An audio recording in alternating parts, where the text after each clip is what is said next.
మరి మూసిని బాగా వేస్తా అని హైదరాబాద్ లో కథలు చెప్తాడు.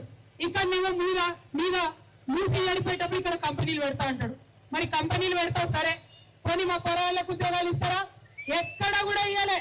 ఎక్కడ భూములు గుంజుకున్నా అక్కడెక్కడ కూడా భూములు గుంజుకున్న పిల్లలకు ఉద్యోగాలు ఇయ్యలే. ఈ గత 3 ఏళ్లుగా ఈ కాంగ్రెస్ పాలనలో అదే మోసం చరిత్ర చూస్తున్నాం. కాబట్టే ఇవాళ నమ్మకం లేదు. మరి పరిగిలో 1200 ఎకరాలు గుంజుకుంటే అన్న 1000 ఎకరాలు కూడా అసైన్డ్ భూములే ఉన్నాయి.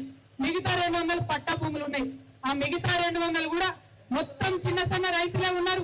అందరు కూడా ఎస్సీ ఎస్టీ బీసీ మైనారిటీలు వీళ్ళ భూములే ఉన్నాయి తప్పితే ఎవరి కూడా పెద్దవాళ్ళ భూములు లేవు.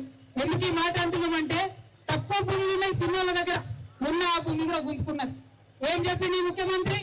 రైతుకే కాదు కౌలు రైతుకు కూడా రైతు బంధు ఇస్తాడు. పడ్డదా ఎక్కడైనా కౌలు రైతుకు? పడ్డదా ఎక్కడైనా కౌలు రైతుకు? రైతు కూలీకి సంవత్సరానికి 12,000 ఇస్తామన్నాడు. కనీసం గుర్తించిందా? పడ్డా ఎక్కడైనా 12,000. ఒక పక్క ఇస్తా అన్న మాటలు కల్లాస్, ఇంకొక పక్క భూములు బటన్స్. మన పరిస్థితి ఎట్లుందంటే ఆనాడు బీఆర్ఎస్ లో 8 ఉంటే ఇలా పొయ్యిలో పడ్డట్టు అయింది కాంగ్రెస్ నేర్చుకొని.